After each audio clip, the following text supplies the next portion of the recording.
So hello, everyone, and welcome to the Literacy View. We have a very special guest. I say that all the time because all our guests are so special. And mindful teacher Rachel is here with us, and we are so excited to have her.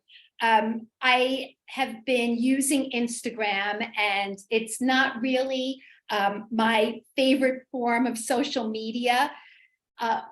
Partly because you have to really engage people with visuals and videos, and that's not my thing, but it's absolutely your thing. And you have quite a following, Rachel.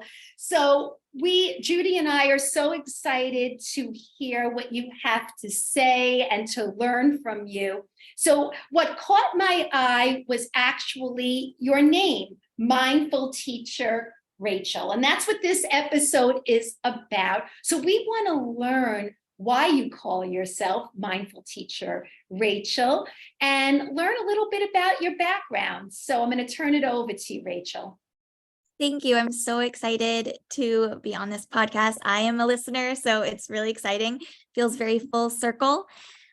So I initially made my username Mindful Teacher Rachel because I feel like in education, I have two loves, two passions. I actually came to education with this passion for social emotional learning, this passion for mindfulness and supporting kind of the whole child in the classroom, as opposed to just focusing on academics. And along the way, I found literacy and the intersection between kind of self-efficacy when it comes to literacy and feeling confident in your literacy skills because you've been taught the code and you are able to read the text in front of you, and kind of the anxiety that ensues when you don't have that. And so I find that there's a really nice intersection between social emotional learning, mindfulness, and literacy.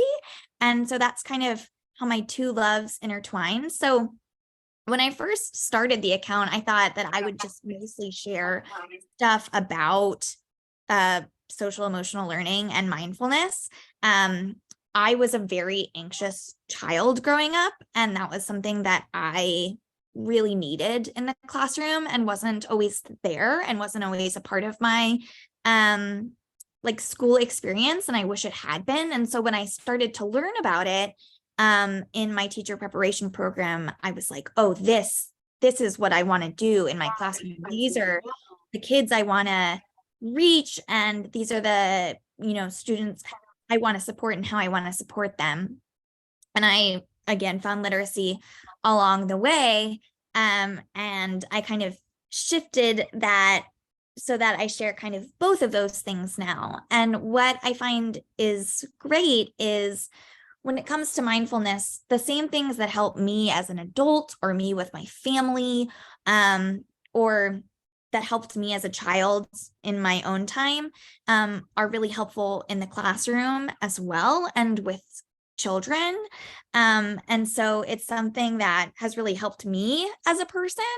And I think that connection really helps my students when I teach them different strategies or when we talk about mindfulness, because they know, hey, like it helped her when she was a kid. This is something that I can do and bring into my practice, for how to feel better at school or at home or with my siblings. And so that's kind of how I came to name my account and share information with people all over the world. So, interestingly enough, fun fact, I was trained in mindfulness through mindful schools. So I don't usually share that, but I am certified in this to teach mindfulness. So there is a program out there called Mindful Schools. And I thought one day that I would use it formally, but I actually have my own practice. And I do think it's important to be able to have something, whether it's mindfulness or not, to have some sort of release. So Judy, Rachel mentioned this idea of having anxiety about school. You know, we've spoken about this in working with kids with any learning difficulties. We see this all the time. This is not unusual for us to see kids who struggle and, they go to school and many of them are going to the nurse's office or going to the teacher complaining about different things, but we know it's all stress.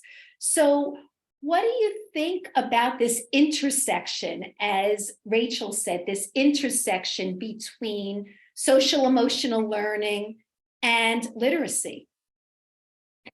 So I think this is a very interesting topic on many levels. I think that one of the key pieces in order for a teacher to even work on mindfulness with the students is working on how, self-love and self-care for teachers. I think that so many teachers in the last couple of years and in general are really themselves stressed out, right?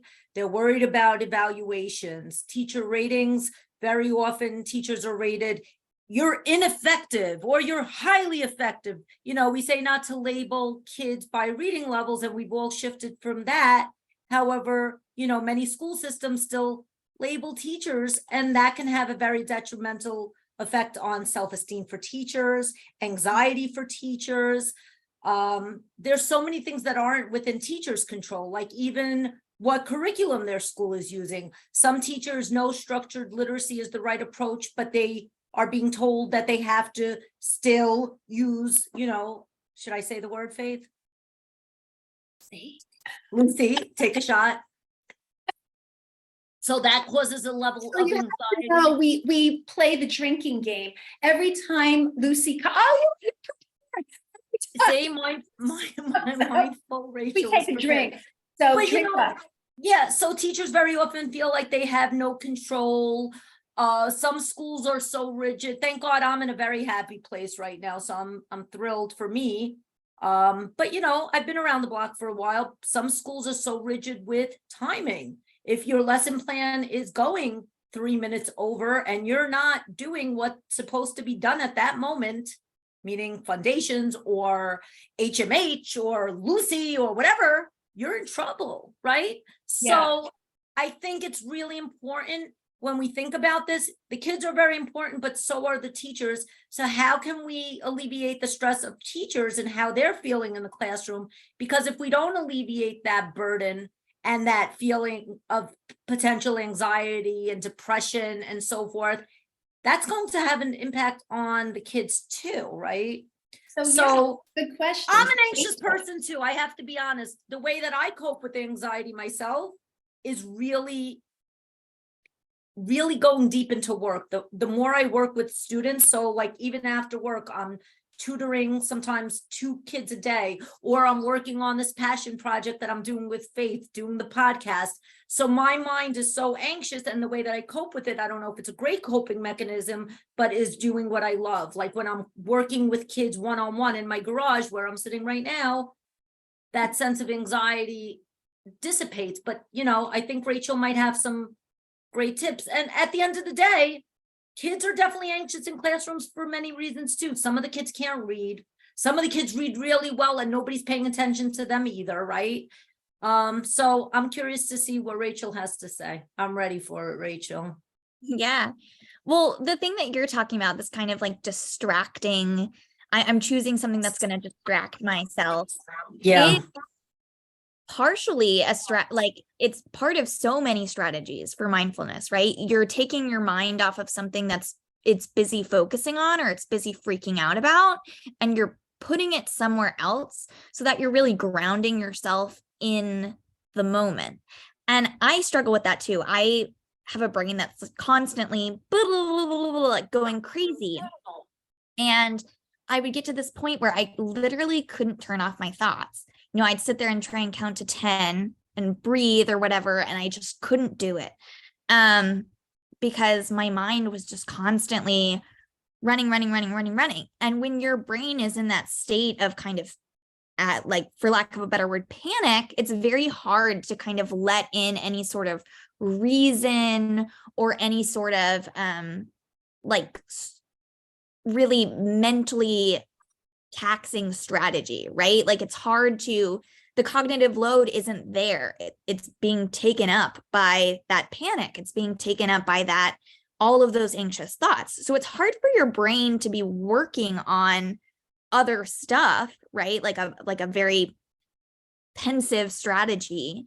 And so that's where the mindfulness piece for me comes in. It's that step of, okay, wait, I need to shift what my brain is focusing on, get it to a place of not even necessarily calm, but like homeostasis, so that I can start to be realistic and start to implement more cognitively advanced strategies and more executive function in there. It's kind of like that fight or flight moment where your amygdala is going crazy, and none of your adult strategies that you know can take over. And so one of the things that I actually learned in therapy for myself that I teach kids, and it kind of, you know, you see kids with all the different fidget toys, is this practice called bilateral stimulation. And it's kind of like in OG when they talk about crossing the medial line of your body. And it's working on engaging both halves of your brain. And so what you do is you can either tap or some kids like to squeeze, but you're basically doing both hands or both sides of your body. So I will tap my thumb and my forefinger of my right hand and then tap my thumb and forefinger of my left hand, like back and forth, back and forth. It doesn't really matter what speed you do it, but because your body is having to focus on that now, that kind of just subtle movement, it kind of calms down that panic because you're focusing on this very simple movement thing. And kids like it because it's subtle. It's not something that they have to like get up and do. They like to be physical, especially if you have a wiggly kid that's very wiggly because of their anxious feelings. That's somewhere to put that energy. And I've found even as an adult, like, wait, hold on. I gotta stop so that I can focus on that. And then I get to the point where I can get back to reality of, okay, wait, hold on. I'm having these like ridiculous feelings that maybe I need to tone down, or what can I do about these feelings now? So that's kind of a good intro mindfulness thing that I think kids really grasp onto very well, because it's so easy. It's very simple. And if it works for me as an adult with, you know, my big anxious feelings, it works for a kid with maybe a smaller anxious feeling about. Yeah, Rachel, do you mind if I try it? Yeah, do it. Well, I know it's a podcast, so people that are listening might not see me trying it, but I'm the kind of learner that has to try something. Sure. Okay, Faith, you gonna try it too or no? All right. Yeah. Did I get it? Yeah. You could just do like this. Some people tap their right hand on their right leg and their right hand on their left leg. So just tapping like this. Mm-hmm. So what I learned, and I think that this kind of follows, is you're trying to disrupt. The whole point of this is to disrupt the moment of being in this panic, in this stressful state. And sometimes when you disrupt this, it could be through focusing on the breath in and out and just, you know, counting each breath or just following the breath, or, you know, it could be in some cases people chanting something that's rhythmic, but all of that is used to disrupt the moment and shift the focus to something to give your body a chance to get out of this state. So right. Is that how you see it? Exactly. Yeah. That's interesting. Can I ask you a question? So I know our viewers in general are very much about the research and the science.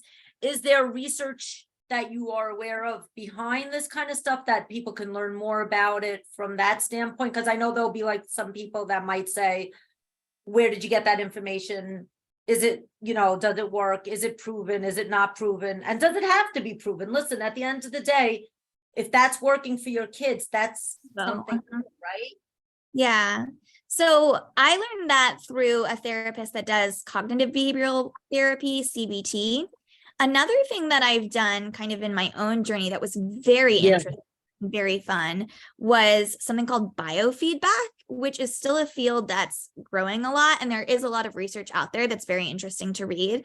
And essentially what they do is they hook up like an EKG to your body, and they're tracking your heart rate and your breathing as you go through different scenarios as you're talking.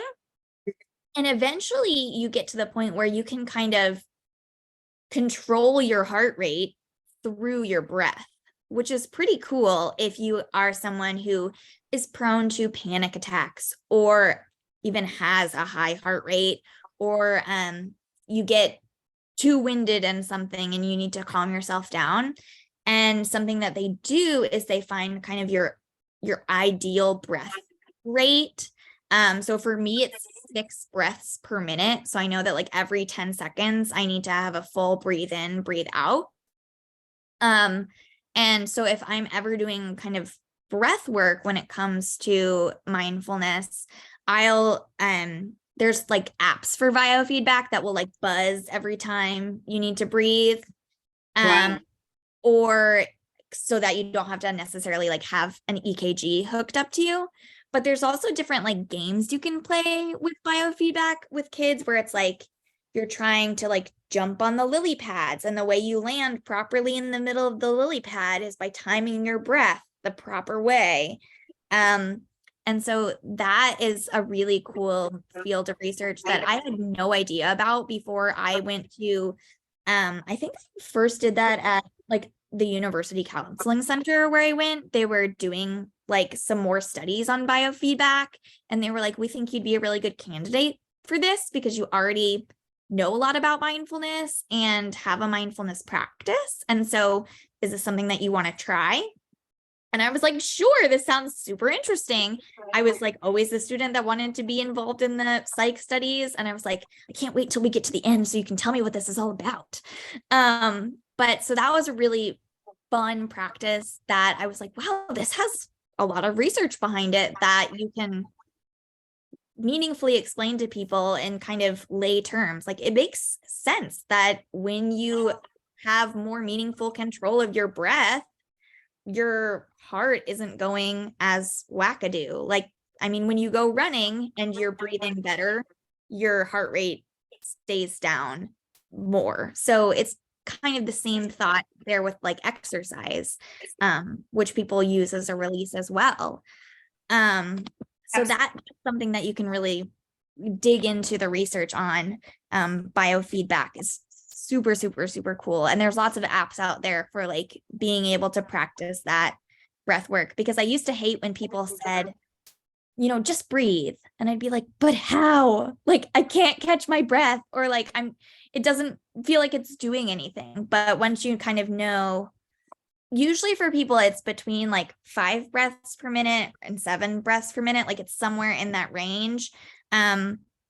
You can just like set an app or a timer to that. And that's a really cool calm down practice that I like to do, and that I can like use with kids as well, like making sure that we're breathing in a meaningful way rather than just like, okay, well, breathe in, breathe out, Mm-hmm, mm-hmm. So Rachel, interesting. I mean, one, I just want to mention when you said just breathe, it reminds me of what my husband would say to me sometimes, relax. And that would get me so angry. Just hearing him say, relax. Don't tell me to relax. That would make me actually more anxious when someone tells me to relax. So I get you. But I wanted to just ask you this. I'm expecting that people are listening to this, probably saying, oh, what a bunch of nonsense, what a bunch of BS this is, this SEL. And if kids were just taught to read properly, there would be no need for any of this, that they would be calmer. And I mean, there is some truth to that, that obviously not being able to read can make you anxious. But what do you say, Rachel, to the naysayers when that possibly they're thinking, you know what, this is a bunch of BS, and schools should all be about academics, and that we shouldn't take up school time with any of this SEL kind of stuff? What are your thoughts? Well, the first thing I do is talk about my own experience, because I was a kid who read fine. Like academically, I was always fine. And very lucky to be so. The piece that was missing for me was that social emotional learning piece. That was the piece that caused me to get diagnosed with anxiety way later than I should have been, to have access to medication and therapies way later than I should have been, and to not qualify for special ed services, even though I should have. And if I had had that, it would have been a hugely different experience for me. And then another thing to think about too is, regardless of whether your anxious thoughts are about reading, say your anxious thoughts are about the first day of school. Oh my gosh, I don't know anybody in my class. I don't know my teacher. I'm nervous about this transition, right? Everybody has these little nervous feelings. I am very envious of a person in the world that doesn't have a nervous feeling now and then. I think it's very, very common, if not universal. Wouldn't you want some sort of strategy to mitigate that, to make your child feel better and feel safe and feel confident and build that self-efficacy? I feel like if you don't have that, you're at a loss. And if you do have that, maybe it's not always beneficial to you, but it's just another tool in your tool belt for how to access the world. Transition, if that's a difficult thing for you to do, from, a new school year to, the next school year, or from summer to the start of the school year, or from class to class, to do things like calm your body down if you're a wiggly person after recess and you need that time to get back in the zone for learning. I know some kids who have so many, maybe not anxious thoughts, but their brains are just so busy that they're not at the point where they can access the instruction that I'm trying to give them, because they need that mediating mindfulness, right? To calm down that piece of their brain so that they can get their brain ready for learning. If they've come in from recess and they're obsessed over the fact that they lost a game in recess and it wasn't fair, and I'm still focused on that, but it's language arts time and I'm teaching this phonics skill, that kid is not in a place where they can access that information and apply it with their whole brain, right? They're focused on this other thing. So having a strategy that can help you move from that piece to even access instruction is important for a lot of kids in a lot of different scenarios. And that's where this mindfulness and social emotional learning is important, right? Because we don't want kids to be denied access to instruction if their brains are simply not in a place where they can get the full value, even if the teacher is doing the right thing in terms of teaching literacy in an evidence-based way. I think that's interesting, Rachel. Thank you for sharing that. And I think that, the good news is, I think I just read in Chalkbeat or somewhere that the mayor of New York City is actually going to be including mindfulness in the classrooms next year. I think if I read it correctly, it was for 5 minutes a day for the kids. So, yeah, it was breathing. I don't know if it was really teaching mindfulness, but there was going to be a focus on breathing and having kids breathe. And it was in Chalkbeat, yes.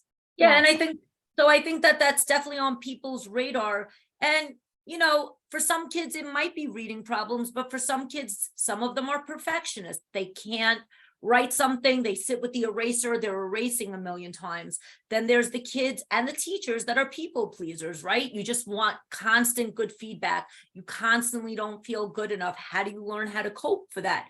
Then there's the kids that are too shy to ask for help. They'll sit there while a lesson's going on and they're afraid to raise their hand. So I think creating a culture of love is so important. Creating a space where that time is there and available, and it's not seen as it's taking away from instructional time, is such an important shift. And I think the other thing in classrooms that I think has to be really thought about a lot is behavior management tools. I think that for so many years, so many of those tools have caused so many students stress, including my own son. When he was in first grade, there was like the red light, green light system. And you know, my kid was, when he was little, he was on red, and now the whole class knew that he was on red, and then he would behave poorly. And, you know, those kind of things can really affect kids too. Then there were the systems in classrooms in schools that I've seen where there was a clip system where they would have a clip, and if you're doing great, your clip is high. And if you moved or looked the wrong way, then your clip is getting lower. And if your clip goes down a notch further, it's parent contact. So I think it's important, like, to think about these things in general. And Rachel, what kind of behavior management do you see helps in a mindful classroom? Like, So I'm extremely like proactive when it comes to behavior management so that there's less reactivity that has to happen. And a lot of what I do at the beginning of the year is I have this document that I like share, my team shares it, and it's basically all of the social emotional learning or executive functioning picture books that we have grouped by the skill that it's teaching. So some of them are like the size of the problem. Is it a big problem or is it a small problem? Some of it is like talking out of turn, like interrupting. Some of it is the volume of your voice, depending on the situation. Some of it is like accepting responsibility for your actions. You know, we do a lot of kindness ones too, especially at the beginning of the year. We're with a new group of friends. So how do you support everybody in the classroom? We, you know, the classic, have you filled a bucket today? We do some about expected versus unexpected behaviors, depending on the situation you're in. So if you're outside, it's an expected thing that you're running around and being silly and screaming, that's fine. But once you're inside, that's an unexpected behavior. And so with that list of read alouds is how we structure our afternoon class meetings. And at the beginning of the year, we select pretty specifically of like, okay, these are the things that we need to talk about as we have this new class of first graders who are really doing like truly academic school for the first time. These are things we need to talk about to kind of set those expectations and get their minds thinking about, especially as they're moving kind of out of the egocentric phase, other people and empathy, and making sure that they're operating in a classroom where they're expected to be a little more independent than they were in kindergarten. But then throughout the year, we choose different books from that list to start the conversation for our class meeting. And what's great about centering a discussion around a read aloud, I mean, just as I use a read aloud to like ground, I don't know, when we're teaching topics in science and social studies, is these books are written in a way that give kids language to talk about these things that are a little more abstract and in a way that feels safe. Like we're not talking about so-and-so doing the wrong thing who's sitting next to me. We're talking about Johnny in the book who doesn't have any personal space boundaries. And that's something that we need to work on as a class. You're talking a lot now about early childhood. And before we started, Rachel, we both said, oh, I taught first grade. You're presently teaching first grade. And Judy, of course, is an early childhood coach. And so we all have experience in early childhood. And I also taught upper grades as well. So as you're talking, I'm thinking about those kids in the upper grades. Is there something that we're missing for those kids? Because at this point, some of the things you're talking about, like a read aloud, would not apply to them. So are there tips for parents, let's say, who have older kids? What could be done for them? And also, what can parents do for themselves, because they are role models for kids and how they handle stress? Right.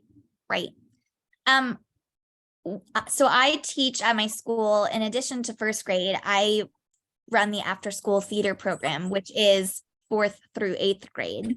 And so that's a really fun experience to get to work with those kids in a discipline that is very social emotional based, right? You have to be very in touch with your emotions to be a theater teacher. And something that I notice with them in particular is a grounding activity or a start to a conversation might be a theater game, or it might be like an art immersion thing. You know how people go to like paint and sip, or they'll go to a relaxing art class. There's something about the theater room or the art room that really just opens those kids up to being able to have access to talking about their feelings and experiences and stuff like that. When I run this program with the art teacher who does a lot of the theater tech. And so sometimes we'll be in the art room making set pieces and stuff with the kids. And sometimes I just kind of sit there and I'm listening to like what the conversations that are going on. And I'll pipe in every now and then. I'll say, so it sounds like this is happening in this science class. Is that right? Can you explain that to me more? And the kids are just more willing to open up around this kind of collective art-based activity, right? That doesn't feel like a little kid thing, like a read aloud, but is something that is getting them in touch with their emotions, is making them feel like they're in a safe and, like, for lack of a better word, creative space, because you have to be very vulnerable to be creative. And I think when we get to kids who are between like 10 and 14, they are not vulnerable with adults. They like do not want to be that way. That is a really special experience that I've noticed across the board with kind of arts education that I guess aligns so well with social emotional learning and those kinds of conversations that apply to kids at that age. That's so interesting that you say that, because what I'm hearing from you is that school is traditionally language-based, right? School is language-based, but when you're doing something creative, whether it's art or acting or music, and you're getting in touch with that other side, it opens kids up to be able to talk about things that maybe they wouldn't be comfortable talking about in the traditional subject areas. I mean, that's what I'm hearing. Judy, anything you want to add to what you've heard, or any questions that perhaps I missed along the way? Well, first of all, Rachel, I want to give you kudos because, school, people think it's about just reading, math, knowledge building, and all of that. You're definitely building kids' knowledge by giving them life skills. And I think that, we take things for granted. We think that kids know how to have a filter. It doesn't come naturally for a lot of kids. We think that kids know how to be very organized with their folders. It doesn't come naturally for a lot of kids. And just being compassionate and mindful enough to know that kids need help, teachers need help, kids need help, and giving that time to devote to that is so important. So my question to you is, Rachel, so you're doing a lot of these great things, it sounds like. Is it Rachel's doing this all by herself, or is this like a school-wide, we're all in this together, we're speaking the same language, we have a vision of where we're going, we know what kind of read alouds we're reading this year versus next year, or is it like That's Rachel's a great doing this? question. That's That a is. great question. Yeah. So when I chose my first school, I was just so happy to get a job that I didn't feel like I vet the administration and the school culture as much as I should have.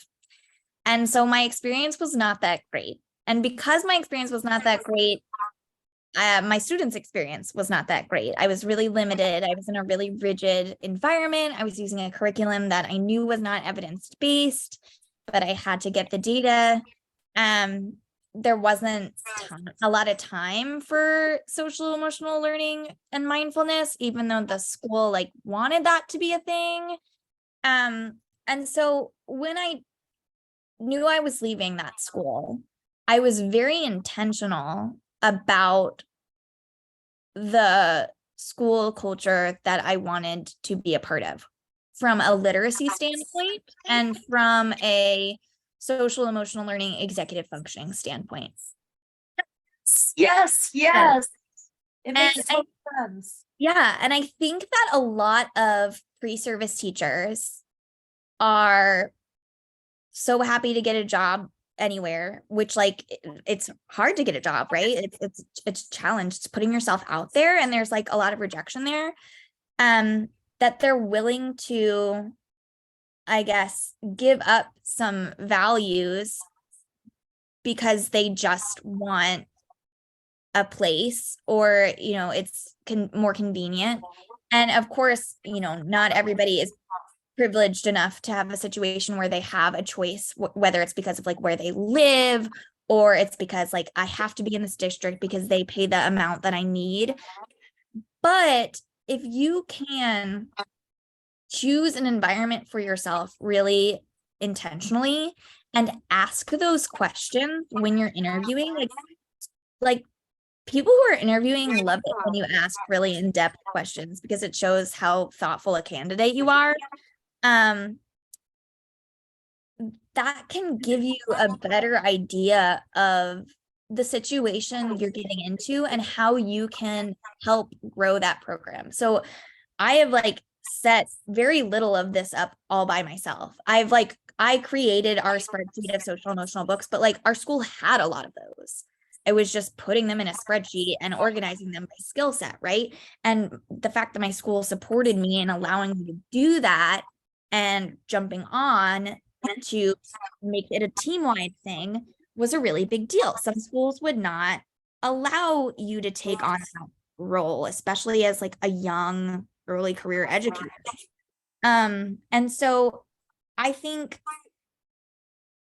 choosing a school, or even finding your like marigold teacher, finding your like what I call my school mom, of who will support you in doing those things, in kind of whatever school environment you can, gives you kind of the energy and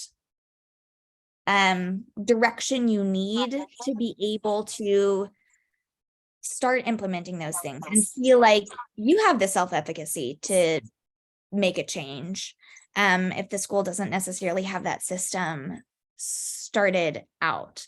It like definitely broke my heart leaving my kids at my first school, knowing that like it wasn't the ideal environment for me or necessarily for them. But because I did, and because I'm at the place where I am now, I'm able to run my Instagram because I feel supported and empowered to share all this stuff and explore all this stuff and get more advanced OG training and take more other trainings in literacy or mindfulness and social emotional learning. And so then I'm helping tens of thousands of people, which makes me feel like choosing that path actually allowed me to have a greater impact on families and children and other teachers. So it just goes back to what Judy was saying from the beginning of our podcast, is the importance of teachers feeling calm and supported, relaxed, and able to do their jobs, right? That's so important. And when we are relaxed and confident, those kids will feel better as well. So I think there's a cycle here of the parent, the teacher, and the child all needing these skills, and yet society doesn't always support the importance of having these strategies available to us. So any last thoughts before we wrap up, Rachel, that we didn't cover that you would like to say or mention? I just want to say first, before anything, how impressed I am with you. I mean, you're young and energetic and brilliant and caring. I mean, you have all of the traits that I think any parent would say, boy, am I lucky my child has Rachel as a teacher. So I just wanted to put that out there. But if there's anything that we left out, Rachel, please jump in and say something. I mean, I feel like we covered a lot of stuff and made a lot of connections. And I just wanted, this is the literacy view. So it predominantly talks about literacy, but I think that there is a fundamental connection between literacy and social emotional learning, whether it comes from students who are struggling readers and need that social emotional learning too, to help them build that self-efficacy back up, along with learning the skills, the code that they need to, and the knowledge they need to, but also that social emotional learning to help all kids access academic information as well. I think they really go hand in hand. And I think if you're leaving out kind of either end, the academic piece, the evidence-based academic piece, or kind of the whole child social emotional executive functioning piece, you might not be supporting all that a child needs. And so I think it's an important part of the literacy conversation that I'm just feel very grateful that you've allowed me to have with you. And I am excited to see what teachers do with it in the future, how they combine kind of those two things in a way that best supports kids. Yes, I actually talked about this in my book, Failing Students or Failing Schools. That's a big component of my book, with tips for parents as well, and really for anybody. Judy, did I leave anything out, or did we leave anything out that you think we should mention here? Rachel, I want to commend you for having courage to find your happy home. Thank you. I think that's such an important thing that people do. We are not powerless. We do have options out there, and sometimes it's really hard to make changes, and sometimes it's scary, and sometimes you're like, oh, I better just suck it up, it's fine, this environment is fine, I'll be the happy person in this miserable place. But we matter, we as educators matter. And I've been doing this for 25 years. I've had some really happy homes that I loved. I've had happy places that I left because I knew I professionally had to grow, but I've also been in buildings that were not the best fit for me on a social emotional level, or maybe in terms of how a building saw literacy and so forth. So I commend you for having the courage. I commend myself for after 25 years having the courage. It took me a while to get to that place, but I knew I had to find a happy home, and I think I'm on my way to a very happy home as well, still with New York City schools, thank goodness. But kudos to you, to all the teachers and listeners out there. Find your happy home. And if you don't have a happy home, or if you do have a happy home, at least try to use some of the tips that Rachel gave us. Let's all expand and keep this conversation going. I just feel like going like this for a little while, because I do have those ruminating thoughts that go through my head all day. Like, oh my God, I have to do a PowerPoint presentation next week and it's not going to be good enough. And what if I don't put enough science of reading quotes and researchers? There's always that feeling. But I think part of what Rachel really brought to light is those feelings are normal. Every single person exhibits them in different ways, whether you're a struggling reader or whether you're a gifted kid that has, you know, your own quirky little things going on, like you're a little bit maybe socially awkward, or you have no filter, or your binder's a hot mess. We all have issues. And I think that if we start realizing that it is part, you know, we're, as teachers, we're not all psychologists, but cultivating a classroom environment and cultivating a happy building environment is so important. And the last thing that I wanted to say is, very often when you walk into a school building, and I know, Rachel, you probably walk into a lot of buildings, and Faith, you probably have, you could feel culture very quickly, and you could see joy on teachers' faces very quickly and on kids' faces very quickly. And when the kids don't look happy, there's a reason. And when the teachers don't look happy, there's usually a reason too. And having those conversations and not being afraid and not, you know, thinking you have to just stay silent and like just suck it up or fake it till you make it, doesn't have to be the solution. There's help. Yes. And my last thought is, you know, I've been doing this for over 35 years as an educator. And in all those years, I recognize that the kids who are either out there acting out or they're withdrawn, it's one or the other, you know, that it's because they are really suffering in one form or another. And we can't just say, okay, everything is about just instruction. These are people, you know, we have to realize that we're dealing with human beings.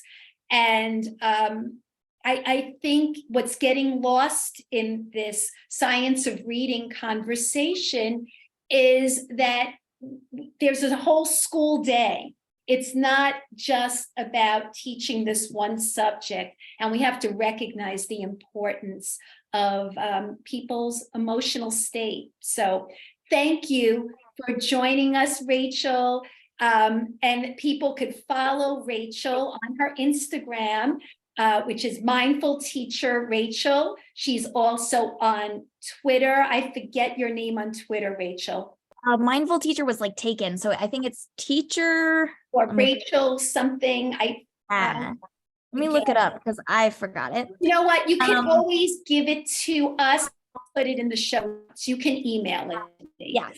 It's right. Teach Rachel Soar. So the word teach and then my name and then SOR, like science of reading. SOR, that's what I remember, SOR being after your name. All right, so thank you everyone for joining us. As you know, this is the summer series that Judy and I are working on, self-care. What's next is going to be very exciting. We're going to be talking about nutrition and exercise, and that's coming up. And so we are really looking at different pieces of the puzzle here this summer. So I hope you join us, and we'll be talking about the next special guest coming up. So thank you. Bye. Facebook, the Real Teachers Letting Loose, the Literacy View. Follow Faith on Twitter at Faith Burkowski. Follow myself at Boxner Judy. And if I forgot something, you know where to find us. Exactly. All right. Good night, everyone.